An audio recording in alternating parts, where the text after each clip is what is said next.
Welcome to the Jackson Rudolph podcast. I am your host, Jackson Rudolph, and this is episode 2, Obscure Sport Karate Rules.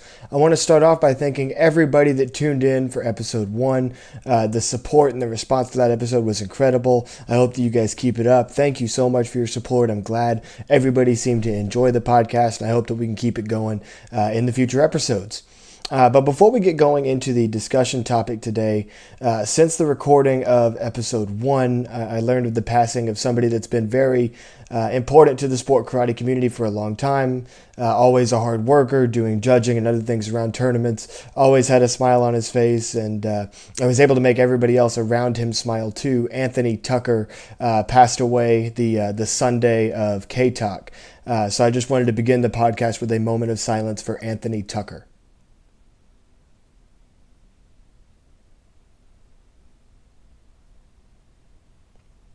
Thank you for that.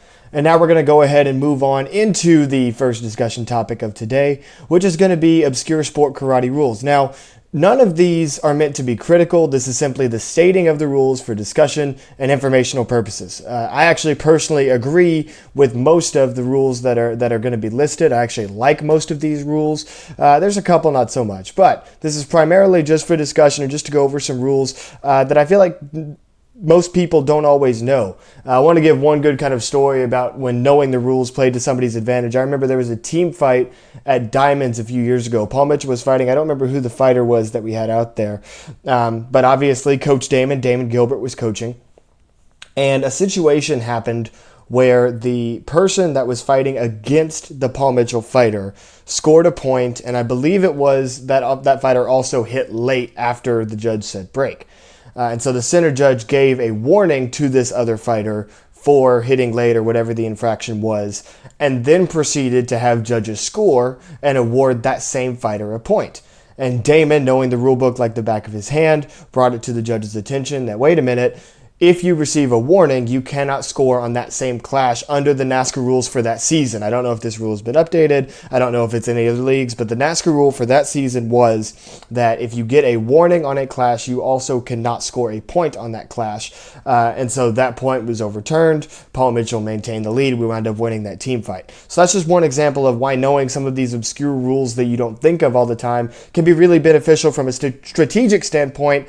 A lot of these today aren't going to be so much strategy-based rules, more just interesting rules to talk about and have discussion about. So the first one that I have listed here is a NASCAR rule, and that is that a broken weapon leads to disqualification. This was a little bit of a hot topic following Diamond Nationals, which we're going to do a tournament recap of today that I'll get into later. But yeah, so in NASCAR, in any division, regardless of, in your division, your runoff, whatever the case may be, traditional, creative, any weapons division, if your weapon breaks, you get disqualified for that weapon breaking. And in my opinion, I'm not a huge fan of this rule just because a broken weapon is not the competitor's fault. I obviously understand a drop being a disqualification because the competitor dropped. The competitor did something wrong by dropping. But most of the time when a competitor breaks a weapon, it's not like it's a lack of control or that they've done something wrong. Especially not, if you're doing chucks and one end of your chucks flies off, if you're doing commas and the blade flies off. Those are things that are completely out of your control. With a bow staff breaking, sometimes you can be more likely to break a bow if you're holding your hands too close together. There's a couple of other weird positioning things that since bows are tapered now, the toothpick style bows that everybody uses in traditional CMX now, on NASCAR at least, there are some incorrect things that you can do that can make it more likely for your weapon to break. But by and large, if you're just holding your bow in perfect position and doing a perfectly good strike, that can still break a bow. Wood is going to give at some level of power no matter what. And I've broken over 100 bows in my career, not all in competition, obviously, many of those in training. And sure, maybe some of those were because, my hands were a little bit off on a strike. But looking back at the video, I feel like the vast majority of them is just I was going hard and trying to do my best, and the bow staff just sometimes gives in. So this is one rule where it's a little strange in the sense that most other leagues give you some type of a grace period in order to switch out your weapon, get a new bow, something like that. But in NASCAR, it's something that's kind of out of your control and you get disqualified for it. So that's an interesting little rule there. Now, moving on to another NASCAR rule, and this one is not obscure. Most people have heard of this rule, but this rule is extremely commonly misinterpreted, and that's why I wanted to make sure that we went over it today. And that is the standard deviation rule. The standard deviation rule is that on a 3-judge panel, then a score given cannot be more than 0.02 of a point off the median score. So let me explain that. I say hundredths of a point because NASCAR uses the 9.9 blank scale. So a winner would normally receive a 9.99, second place 9.98, third place 9.97, and so on. So the scoring location is in that hundredths place after the decimal. Now, the thing that people get confused here is that because in the NASCAR rule book, I'm pretty sure it says that this is based on the center score. But by center, they don't mean the center judge. They mean the median score. So for example, if a given set of scores was 9.99, 9.97, 9.93, right? Just because the center judge happened to give the 7 in that case doesn't mean that it's the center score that you base it off of, right? So under that rule, 9.99, 9.97, 9.93, the 3 would have to be brought up to within 0.02 of the median score, a 7. So the final score would be a 9, a 7, and a 5 instead of a 3. So what's happening here is it would be the same score if it had been the first judge, so let's say the judge on your left gave a 9.97, the center judge gave a 9.99, and then the final judge gave a 9.93. It's not based on the center score. The 3 does not have to come up to a 7. It's based on the median score. The 3 has to come up to a 5 to be within 0.02 of a point of the median score, which is a 9.97. So that was a lot of numbers going around, but I tried to explain that in the clearest way that I could. But yeah, this one is one that a lot of people get mistaken for thinking it's the center judge's score instead of it being the median score.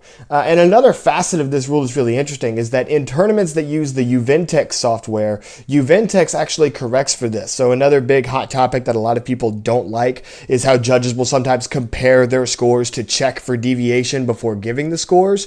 But really, if you're using Uventex, that's completely unnecessary because Uventex, if those scores are given 99, 97, 93, if those scores are given and the scorekeeper puts in exactly those numbers into Uventex, Uventex will fix the 3 and turn it into a 5 every single time. So Uventex software actually has a correction that accounts for that NASCAR rule and does it the correct way so that judges don't have to communicate with each other and introduce any kind of bias that comes with judges communicating with each other.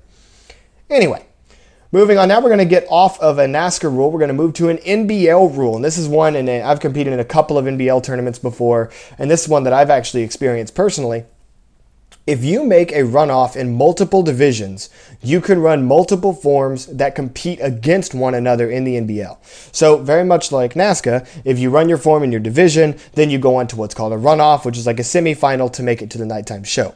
But in NBL, let's say you want, and I don't know exactly what the NBL divisions are, but I'll just say like creative and musical weapons to go on to some type of a CMX open runoff. If you were to win 2 of those divisions, like I said, maybe creative weapons and musical weapons or musical and extreme, what have you, you would actually be eligible to run both of those forms in the runoffs, and those forms get scored against one another. Now, at most NBL tournaments, I believe what happens is they take the top 2 places to stage. So theoretically, if you ran the best form in the division as well as the second best form in the division to your other form, which was the best form, then essentially you would be the only person to go to stage from that runoff. And this is a weird one. I've been in situations before where I've seen judges, give somebody the first and the second place spot. I've also seen it to where, maybe somebody should have gotten first and second, but they give somebody else the second place spot just to get more people in the show, things like that. So I've seen a couple of different ways that this rule plays out. But it is interesting, this whole concept that you can run multiple forms in your division. When I've done it, I've always looked at it as just like another opportunity to hit a form.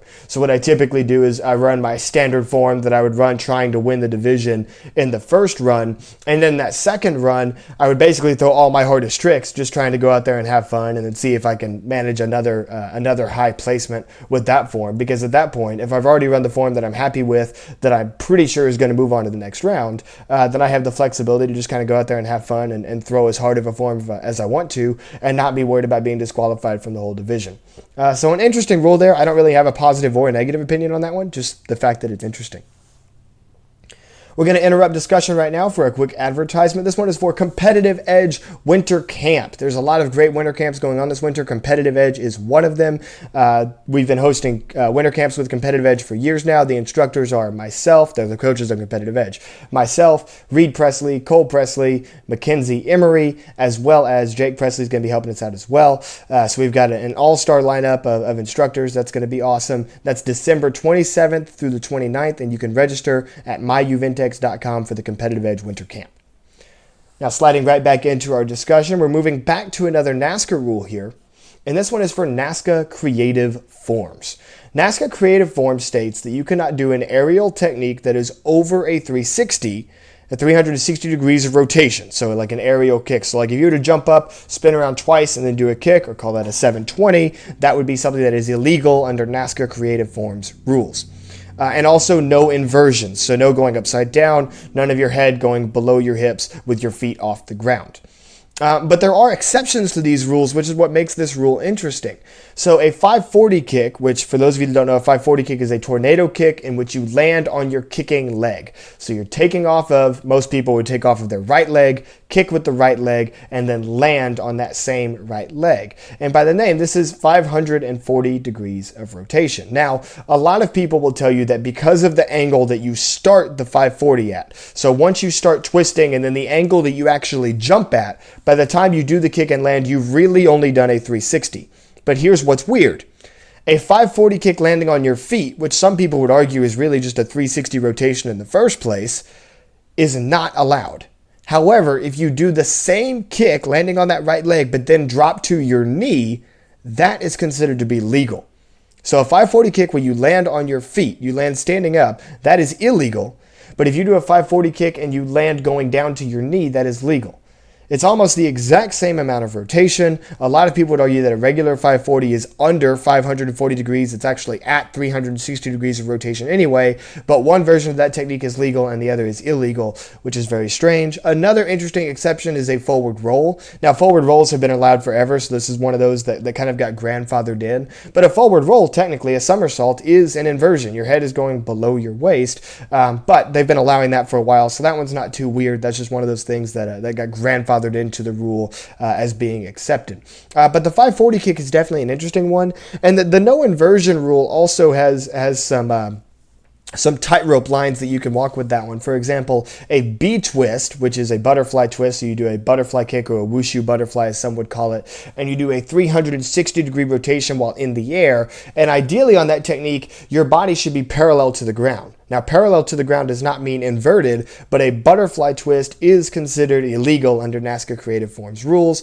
So that's just another one of those interesting things where it's not exactly in line with the way that the rule is read, but it's how the rule is enforced. So yeah, interesting NASCA Creative Forms rule there.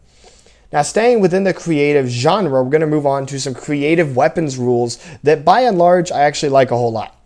In the ATA, which is, to my knowledge, it's the largest private circuit that there is, the largest closed circuit that there is. Don't quote me on that, but I'm pretty sure ATA is the largest closed circuit that exists, where only ATA black belts can compete within the ATA, or ATA ranks can compete within the ATA. But in ATA creative weapons, there are no releases allowed, but body rolls are allowed. Now, one thing that a lot of other weapons don't like about this is that it gives a significant advantage to bow staff competitors. Because with nunchucks, with kamas, with swords, most of your tricks depend on you throwing those weapons into the air. Or at least in today's sport, most of those weapons depend on you throwing the weapon into the air. Whereas bow has the added advantage of being able to roll it around your body. Obviously, chucks are too small. Bladed weapons, you can't be rolling a blade around you. But a bow, you can roll around your body, rolling it over your neck, over your shoulder. You can do shoulder neck rolls combo together. You can roll the bow from your hip up to the shoulder. I mean, you can roll the bow in 100 different directions, and all of those are legal under ATA creative weapons, but no releases are allowed. So there is a little bit of a bow staff bias, I would say, in the ATA creative weapons division, but I like this rule by and large, disregarding the bias, because it does force you to be creative. Imagine if you were to take all of the NASCA kids that compete today in creative weapons, throwing their bows all over the place, myself included, to have to create a brand new form that does not have any releases in it, but we can still be creative with our body rolls. That would be interesting. That would challenge people to truly be creative. So I actually like that ATA rule, with one exception. One detail of that ATA rule is that if you drop, you receive a score reduction. So a drop in any weapons division in the ATA is not a disqualification, it's a score reduction. Don't quote me on this, but I believe it is a 2-point deduction. So if you were going to give the competitor a 9 and they drop, they would then get a 7. However, if you do a release in creative weapons, that's an automatic disqualification, which makes sense because releases are banned from creative weapons. But here's the catch. If I'm attempting to do a body roll, say I'm trying to do a neck roll, bringing the bow around my neck, and that bow slips off and flies off of my body, and the bow leaves my body, and I reach back and I save that trick, and I wind up catching it, I still get disqualified because the bow left my body. But if I had decided, you know what, no, I'm just going to let it go, that neck roll slides off, and I just let it fall to the ground, I still get scored. So I score higher if I let my bow fall to the ground by messing up a body roll than if I were to actually save the technique and still make a catch. And I have many ATA students that I coach to do this. I'm like, hey, if you notice that you're doing a body roll and it slips off you and you bobble it and you have a choice of whether or not you're going to make that catch real quick or you're just going to let it go, you got to just let it go. Because if you just let it go, you can still get scored, maybe get third place, still get some points. I've seen people win divisions after dropping their bow and creative weapons on ATA before. So instead of trying to save your weapon, which, remember, forms are simulating fights. Granted, the tricks and stuff you would never do, but let's say you were to do a trick in a fighting scenario, it would be much worse to actually drop that trick than it would be to do the trick incorrectly, it leaves your body and then you save it. However, saving the incorrect trick, the incorrect body roll that becomes a release gets you disqualified, and dropping it only gets you a point deduction. So that's interesting, and I'm not really sure that I agree with that because obviously you should probably be more penalized for a drop than for a save, but I digress. Now, another creative weapons rule that I like, this is in the WKC. WKC creative weapons is no releases and no body rolls, not even a hand roll. Can't even roll the bow over the back of your hand. I love this rule because this genuinely forces competitors to be creative. Now, do I think that this should be a rule that we apply to NASCAR tournaments? No, because I love releasing my bow. Like, releasing my bow is my favorite thing to do with my weapon. However, I would be open to competing under this format where you're not allowed to do any releases, you're not allowed to do any body rolls. It is truly a test of creativity. Now, for NASCA, this is essentially what we do in traditional weapons. The way that NASCA traditional weapons works is that it does not have to be a traditional form that's been passed down for hundreds of years or anything like that, like a lot of the katas or the pumse that you see run in the traditional forms division. For NASCA traditional bow forms, it just has to consist of traditional movements. So you can do any moves that you want, whether it's bow, sword, whatever. You can do any movements that you want with your weapon as long as they are traditional movements. So no releases, no spins, no stuff like that. But you can create your own form in that division, which is very similar to WKC creative weapons, which is no releases, no body rolls, but you make up your own form. It's just in WKC creative weapons, you can still do things like spinning figure eights, passing the bow behind your back, butterfly spins done in front of you. I'm sure that there's some other chuck manipulation, stuff like that that's legal. Probably doing little finger spins with the commas, things like that are legal in WKC creative weapons that would not be legal in NASCA traditional weapons. But nonetheless, I think that's a really good division to foster increased creativity. So I really like that WKC rule there. Now, here's a really interesting one on NASCA, and this is the last of the rules that we're going to discuss today.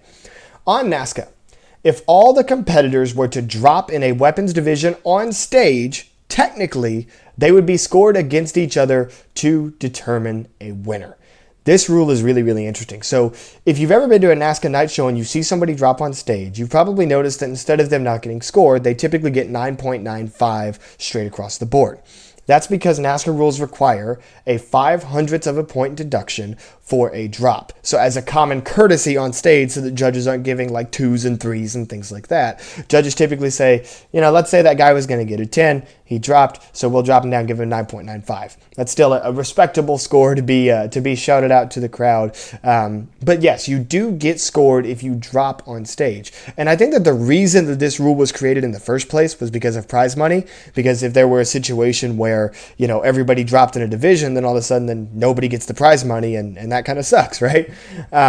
So The rule now is that if all competitors drop in a weapons division on stage, they're scored against each other and a winner is still determined. Now, this does not happen in the ring or, to my knowledge, in runoffs. If every competitor drops in the ring, which I have seen this happen before in your regular divisional rounds, there is no winner for that division at that tournament. But on stage in the adult divisions, and I'm pretty sure in the juniors as well, you do receive a score. And this actually has happened once. This is not a useless rule. I have seen this happen.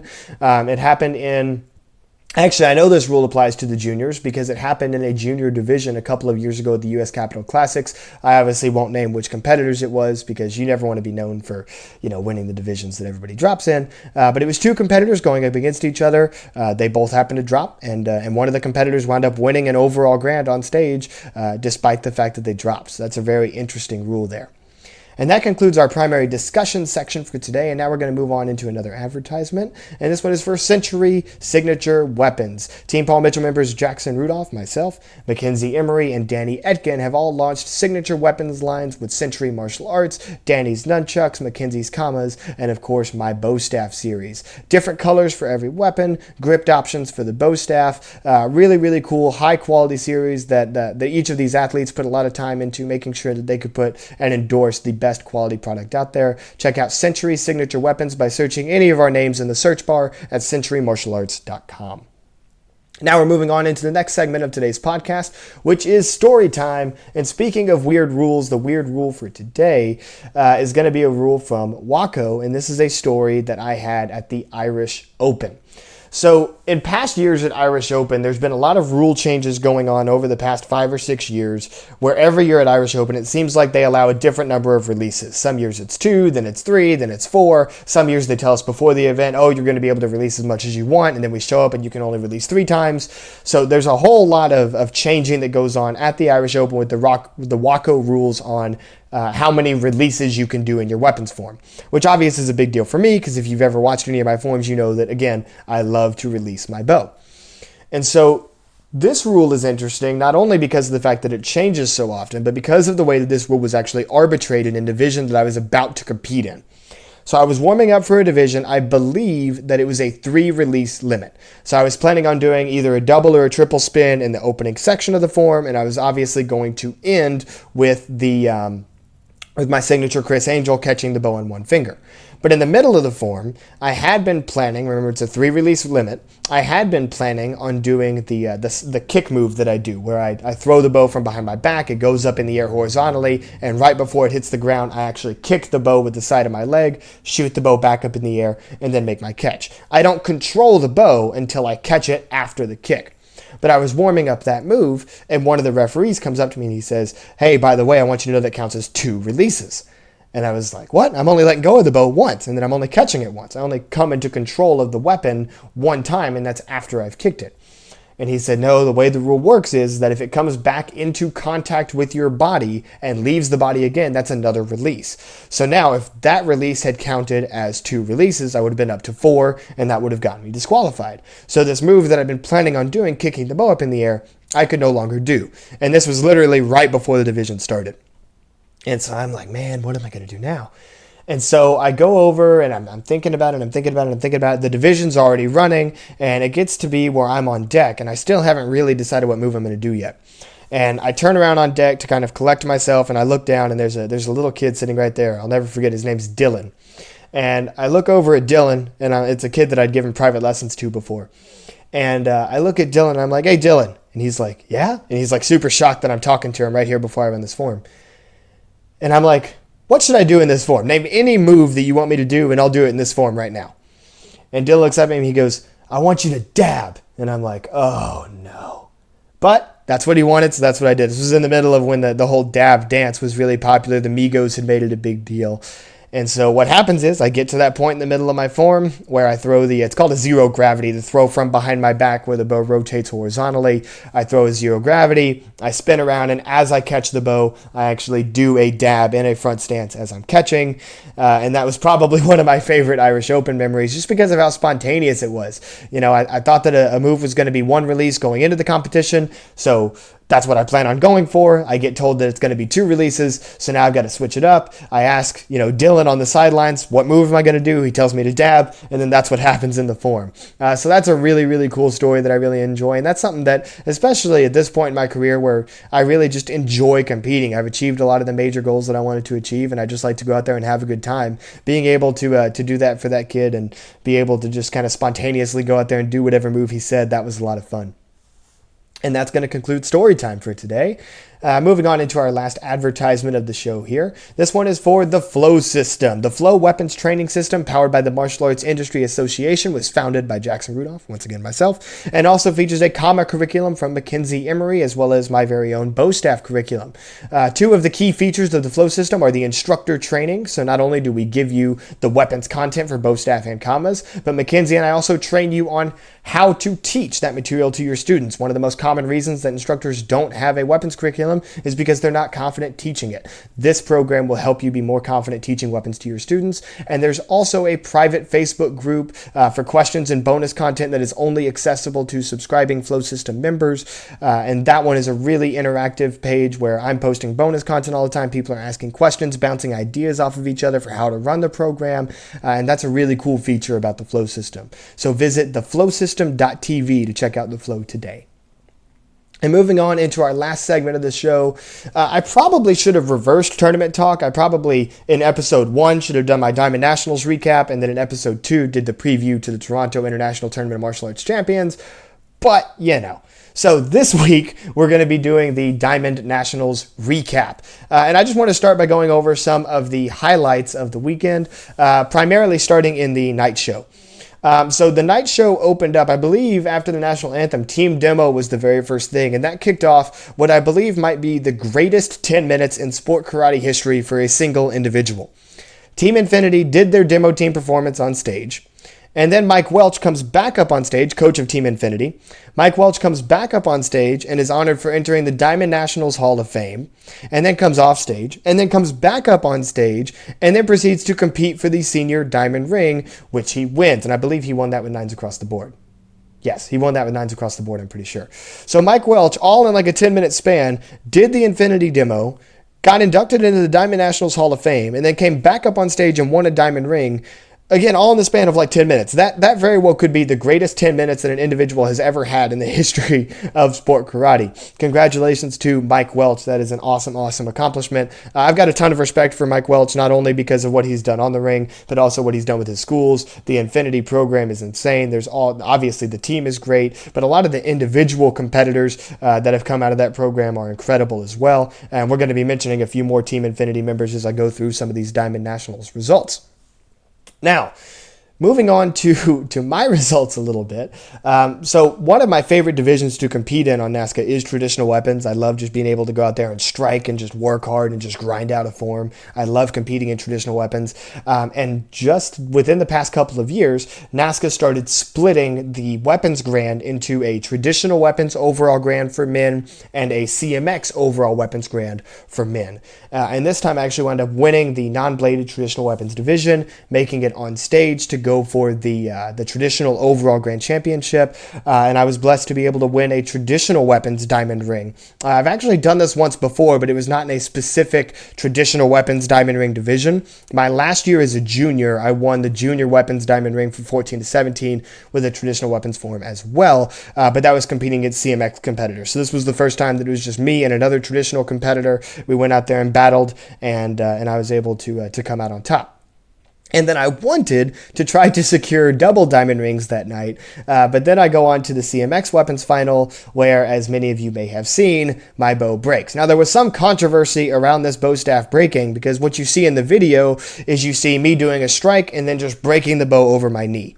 I did not just break the bow over my knee because I felt like it. On the strike before I break the bow over my knee, the bow cracked, and I knew that if I had continued the form, I risked part of the bow flying off into the crowd, which is not what I wanted to happen. Not safe for me, not safe for anybody watching. So when I felt the bow crack, I knew that I wasn't going to be able to make it through the whole form. So at that point, I cracked the bow over my leg and then proceeded to run kind of an eskrima stick, double eskrima stick form the rest of the way through. And that's always fun. I enjoyed putting on a show, but as we talked about before, due to NASCAR rules, I wound up being disqualified. And Alex Riggs was the winner of that one. Alex Riggs is a very talented competitor. I don't want to take anything away from him. He is an awesome competitor, runs a really creative comma form, lots of difficult throws. He's got one throw that he does where he throws the comma from behind his back. Comma goes out in front of him, catches it under his leg while he's on his knee. You got to see the move to understand what's really going on there. But Alex Riggs, Team Infinity member, won his first diamond ring. Congratulations to him. That was awesome. And he was the first of a couple of Infinity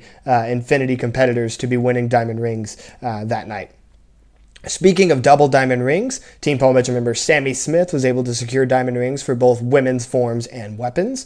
And then one age group down, Haley Glass was able to secure double diamond rings for the 14 to 17 girls' forms and weapons. So congratulations to Sammy and Haley on the awesome accomplishment of winning double diamond rings, 2 diamond rings in one night. In men's forms, Team Infinity member once again. By the way, Haley Glass is also a Team Infinity member. In men's forms, Will Nevitt, another Team Infinity member, won the diamond ring for men's CMX forms. Moving on to the fighting, Bailey Murphy won the lightweight diamond ring. He had an incredible weekend. Watching him compete was phenomenal. He was on fire all weekend. Avery Plowden won the heavyweight diamond ring. Similar situation there. Avery seemed on fire all weekend, winning fights left and right. Congratulations to both Bailey and Avery. Now, a couple of other that I wanted to mention. I'm not going to mention every single overall grand winner, but just a couple of the highlights that I noticed. Jake Presley, with a traditional weapons form as well, won the 14 to 17 weapons diamond ring for the boys. Congratulations to Jake. That's my boy. And then we also, hold on, getting an update on my computer here.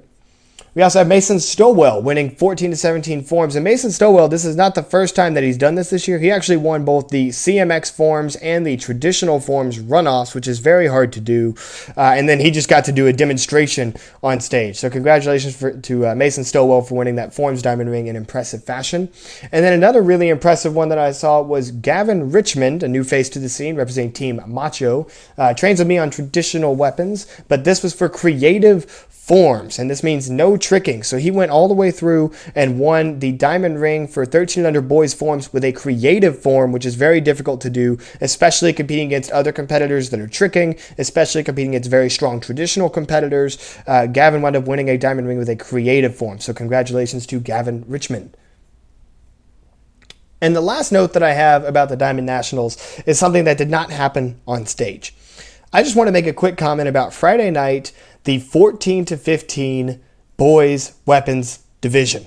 This division is deep. And when I say deep, I don't just mean deep. I mean deep like Patrick Mahomes throwing a football deep. I mean deep like Marianas Trench in the ocean deep. I mean like as deep as you can get is this division. We've got multiple competitive edge members. PJ Clark, who's won a lot this year. Esteban Tremblay, who's won a lot this year. Benjamin Jones, who's incredibly talented and in my opinion a little bit underrated. Dawson Holt, excellent sword competitor who's also very underrated. Dennis Cranston, another great bow competitor in that division representing Team Infinity. Connor Roberts, another great competitor. He's more so known for his fighting. Dude's an incredible fighter, but he's also got a great comma form that's competitive in that division as well. That division is, and there's others in that division too. I'm just naming the first few that are coming to mind, as well as some of the competitive edge team members that I coach. That division is incredibly deep. I watched that division. I remember I was getting scored for my last division on stage in the adult divisions, and that division was running, and nobody cared about what was going up on stage in the adults. Everybody was crowded around that 14-15 boys ring because everybody was hitting their forms. The music was blaring. Everybody was going hard. Anybody in that division had a chance to win that division, and I just wanted to take a second and commend how deep that boys weapons division is in that 14 to 15 age group. And one feature that I'm thinking about starting doing, if you're one of my students, you definitely know that this is one of my favorite words. It's not even in the English dictionary, it's just one of my favorite words that exists, period. And that is us. Big traditional karate word, basically just used as a sign of respect. You say us to give somebody respect. And I'm going to give a big us to the 14-15 boys weapons division. That division is insane. I love watching that division. Kudos to you boys. Or you men, you guys are better than boys. I mean, you guys just go out there and compete every time. You men do an incredible job. I can't wait to see what it's like when you guys make it up to the adult division, especially when you're always competing against the people that are in 16, 17 now. Whatever adults stick around that long, that adult division is going to be intense. I am very, very excited about the future of our sport after watching that boys 14, 15 weapons division. And that concludes the tournament talk for this week. So we've gotten through our three main segments. The discussion this week, which was obscure sport karate rules, the story time talking about my Irish Open dab, and then tournament talk, which is our recap of the Diamond Nationals. If you have any provoking topics that you'd like me to talk about, or if you have any guests that you would like to see come on the show, I think we're going to start doing guests probably after the new year. Up until that point, all these weeks is going to be just me kind of going over some topics that I've wanted to discuss.